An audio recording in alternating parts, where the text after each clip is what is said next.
तो गाइज़ हम कुछ ऐसे क्वेश्चनों को देखने वाले हैं जो कि किसी न किसी एग्ज़ाम में रोज़ डेली आते हैं और जो कि आप तैयारी ही ऐसी कर रहे हो कि आपको एग्ज़ाम में इस प्रकार के क्वेश्चन आने आने हैं। तो जो हमारे ये क्वेश्चन है ये है हमारे स्वतंत्रता आंदोलन से संबंधित आंदोलन एवं वर्ष। ये हमारे क्वेश्चन है इस बार।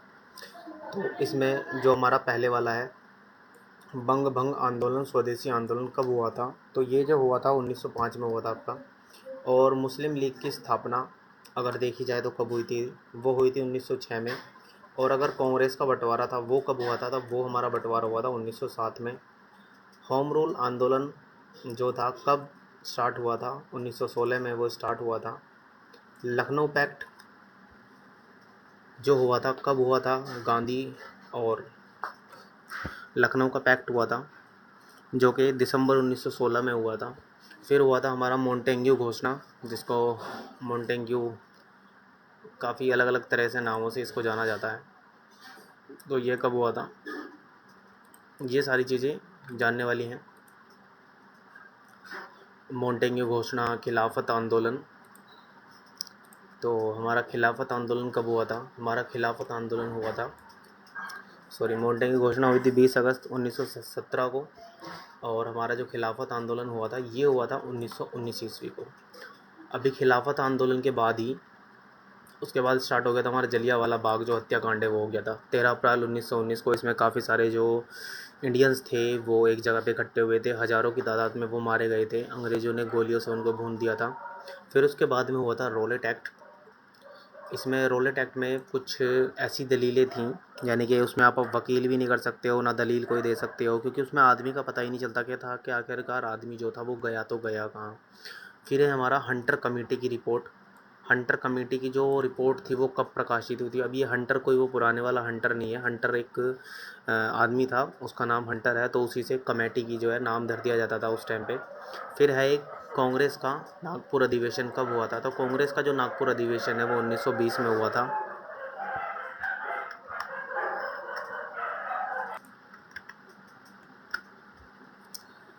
हाँ तो गाइस, कांग्रेस का जो नागपुर अधिवेशन था दिसंबर 1920 में ये हुआ था।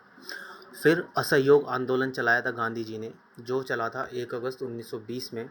फिर उसके बाद में चौरी चौरा कांड हो गया था, जिसकी वजह से जो असहयोग आंदोलन था वो गांधी जी ने वापस ले लिया था चौरी चौरा जो कांड की वजह से। ये हुआ था हमारा 5 फरवरी 1922 में। अब जैसे जैसे आप देखोगे ना, सब एक तरह से एक सिक्वेंसिंग है। जो सिक्वेंसिंग आप सीख जाओगे ना तो आप हर एक जो एग्ज़ाम है ना उसको आसानी से आप क्लियर कर पाओगे। अभी चलते हैं और काफ़ी सारे क्वेश्चंस हैं जो हमें करने ज़रूरी हैं। और ये मतलब क्वेश्चंस ऐसे हैं जो कि आते ही आते हैं। तो स्वराज पार्टी की स्थापना कब हुई थी? ये हमारी हुई थी 1 जनवरी 1923 में। उसके बाद है हमारा हिंदुस्तान रिपब्लिक एसोसिएशन अक्टूबर 1924 में। यानी कि हिंदुस्तान रिपब्लिक एसोसिएशन कब बनी थी? ये बनी थी हमारी अक्टूबर 1924 में।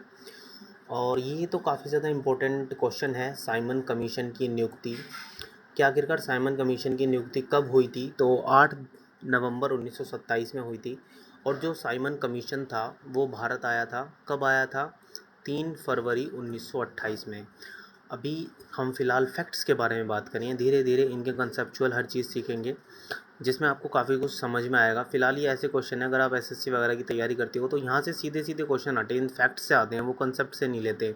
वो लोग फैक्ट्स बहुत ज़्यादा फोकस करते हैं फैक्ट्स के ऊपर।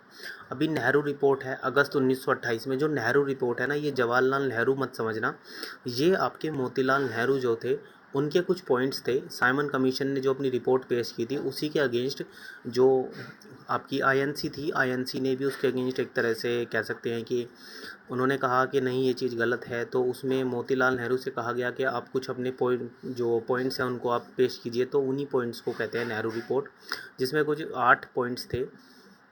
तो वो 1928 में उन्होंने पेश किए थे। अभी बारदौली सत्याग्रह हुआ था। बारदौली सत्याग्रह भी अक्टूबर 1928 में हुआ, यानी कि अगस्त के बाद अक्टूबर, अगस्त सितंबर अक्टूबर, एक महीना छोड़ के ही एक और सत्याग्रह आपका हो जाता है अक्टूबर 1928 में।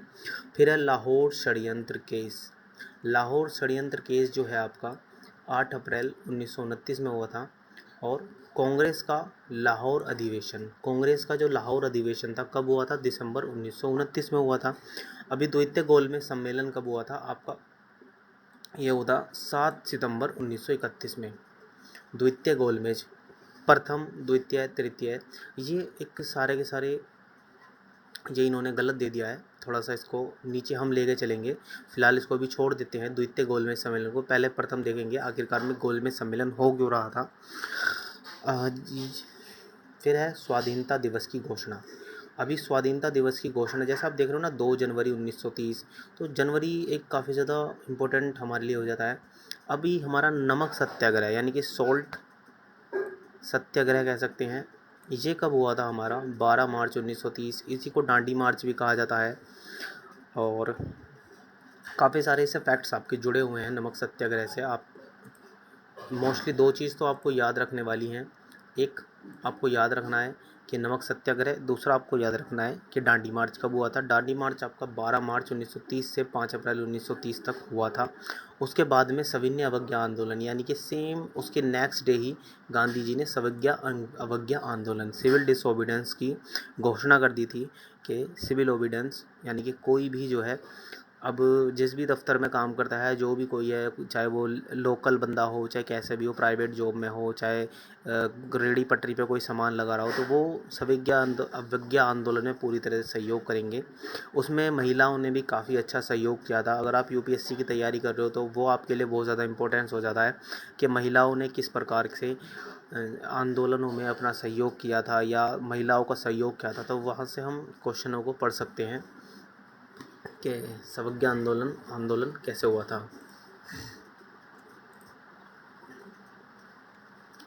अभी हमारा आता है प्रथम गोलमेज सम्मेलन। प्रथम गोलमेज सम्मेलन हुआ था हमारा। अब ये अवज्ञा आंदोलन की वजह से ये फिर इन्होंने अपनी जो है, अंग्रेज़ों ने नई नई जो रणनीति है वो स्टार्ट कर दी थी।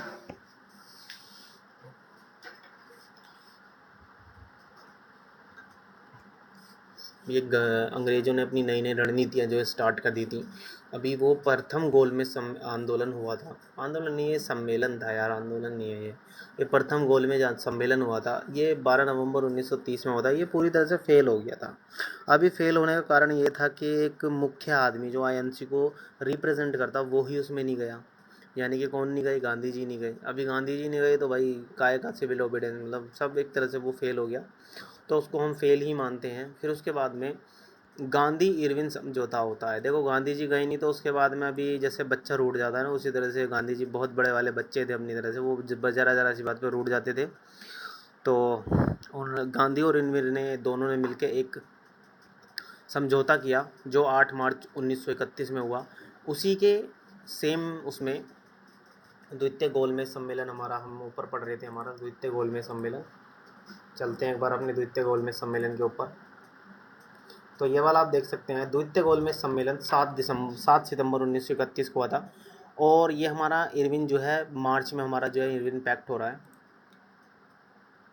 कम्युनल अवार्ड सांप्रदायिक पंचाट, देखो भाई, कम्युनल अवार्ड सांप्रदायिक पंचाट 16 अगस्त 1932 में ये होता है। फिर पूना पैक्ट हो जाता है।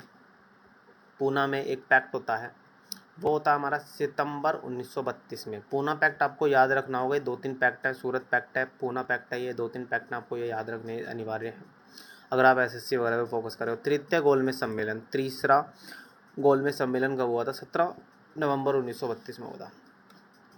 अभी हम बात करेंगे कि कांग्रेस सोशलिस्ट पार्टी का गठन, यानी कि कांग्रेस सोशलिस्ट, अभी एक आईएनसी थी यानी कि इंडियन नेशनल कांग्रेस थी, जिसको किसने रिप्रेजेंट या किसने इसको बनाया था, वो आपका काम है एक बार देखिए उसको जाके, ताकि आपको रिवाइज़ हो जाए और कब वो बनाई गई थी और किसके द्वारा बनाई गई थी। इंडियन था या वो आपका कोई बाहर का बंदा था, और किस वजह से वो बनाई गई थी, वो हम आगे सारी चीज़ बात करेंगे। लेकिन फ़िलहाल अभी हम फैक्चुअल बात करेंगे।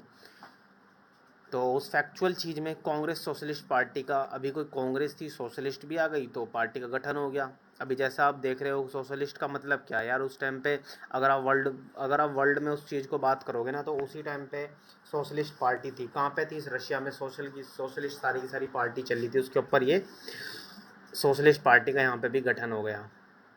फिर था फॉरवर्ड ब्लॉक का गठन, 1 मई 1939 में हुआ था। फिर है कोई मुक्ति दिवस, मुक्ति दी गई थी उस टाइम पे 22 दिसंबर 1939 में। अभी क्या है, पाकिस्तान की मांग, देखो भाई यहाँ से पाकिस्तान की मांग उठनी स्टार्ट हुई 24 मार्च 1940 में। फिर अगस्त का प्रस्ताव आ गया 8 अगस्त 1940 में। यानी कि अब आप देखोगे ना तो यहाँ से मतलब ये 10 साल जो थे ना, ये 10 साल जो थे ना, ये इस तरह से थे कि आज़ादी की ओर बढ़ रहा था इंडिया हो चाहे वो पाकिस्तान हो। मेनली बढ़ तो इंडिया रहा था, लेकिन वो वाली बात है ना कि बेगानी शादी में अब्दुल्ला दीवाना, तो ये जो कहावत है ना, मुझे ऐसा लगता है कि वो यहीं से स्टार्ट हुई है, बेगानी शादी में पाकिस्तान दीवाना उस टाइम पे हो गया था। और जिन्ना साहब उस दीवानी शादी में पता नहीं कौन सी खुशी में नाचे थे। तो अगस्त प्रस्ताव वगैरह ये प्रस्ताव आने स्टार्ट हो गए। भारत छोड़ो प्रस्ताव आ गया कि भाई साहब अब भारत छोड़ दो, अब हमें रहने दो और अब हम देखेंगे क्या होगा क्या नहीं होगा, ये सब हुआ। फिर आया क्रिप्स मिशन का प्रस्ताव मार्च 1942 में। अभी क्रिप्स आया, भाई साहब क्रिप्स ने भी अपना प्रस्ताव रखा कि बताइए क्या करोगे आप। उन्होंने कहा, उसके बाद में क्रिप्स का जब आया तो क्रिप्स ने कहा कि चलो भाई हम पे नहीं बनता तो तुम संविधान बना लो। तो वहाँ से संविधान की जो है नींव जो हम कह सकते हैं वो क्रिप्स मिशन से रखी गई। फिर हुआ सिमला समझौता।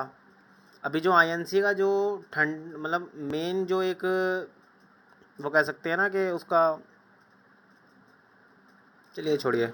अभी नौसेना का विद्रोह हो गया भाई साहब, नौसेना का विद्रोह हो गया था आपका 19 फरवरी 1946 में। अभी नौसेना ही विद्रोह कर देगी तो अंग्रेज़ क्या यहाँ पे झक मराएंगे, क्या कराएंगे। तो अंग्रेज़ों ने यहाँ से धीरे धीरे अपनी जो बोरिया बिस्तर था वो यहाँ से कह सकते हैं बांधना अपना स्टार्ट कर दिया था। और प्रधानमंत्री इटली की घोषणा कब हुई भाई साहब? 15 मार्च 1946 में प्रधानमंत्री इटली ने घोषणा कर दी कि हम भारत को आज़ाद कर देंगे, और उन्होंने डेट भी रखी।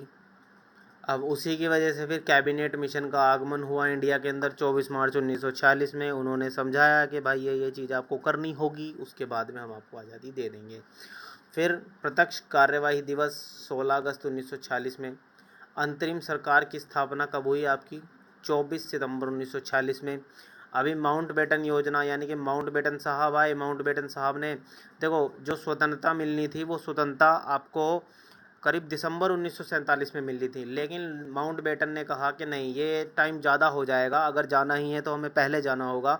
तो माउंटबेटन साहब ने 3 जून 1947 में अपनी योजना रखी कि हम भारत को आज़ाद कर देंगे 15 अगस्त 1947 में।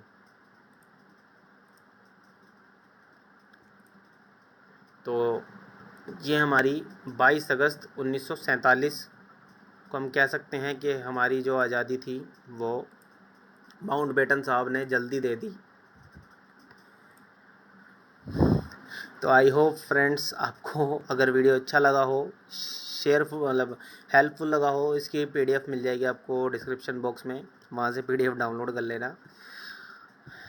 तो चलिए चलते हैं फ्रेंड्स, अगली वीडियो में मिलते हैं, जल्दी से मिलते हैं। और इसी तरह से हेल्पफुल वीडियो हम आपके लिए लाते रहेंगे, जिससे आपको मॉडर्न हिस्ट्री के, ज्योग्राफी के, मतलब मैथ, देखो मैथ से तो अपना कोई लेना देना है नहीं, लेकिन हाँ अपना जीएस बहुत अच्छे से आपको पढ़ाने की कोशिश करेंगे। रोज़ाना फैक्चुअल क्वेश्चन लेकर आएंगे, फैक्चुअल के साथ साथ कंसेप्चुअल क्वेश्चन लेकर आएंगे। और रोज़ाना के हिसाब से एक एनसीईआरटी का हम जो अपना चैप्टर है उसको भी लेकर चलेंगे, यानी कि एक साथ हम 3 चीज़ें लेकर चलने वाले हैं। तो चैनल पे जुड़े रहिए, तीनों चीज़ का आप मज़ा लेंगे। तो चलिए चलते हैं। Thanks for this video and love your friend, do subscribe this channel for next updates.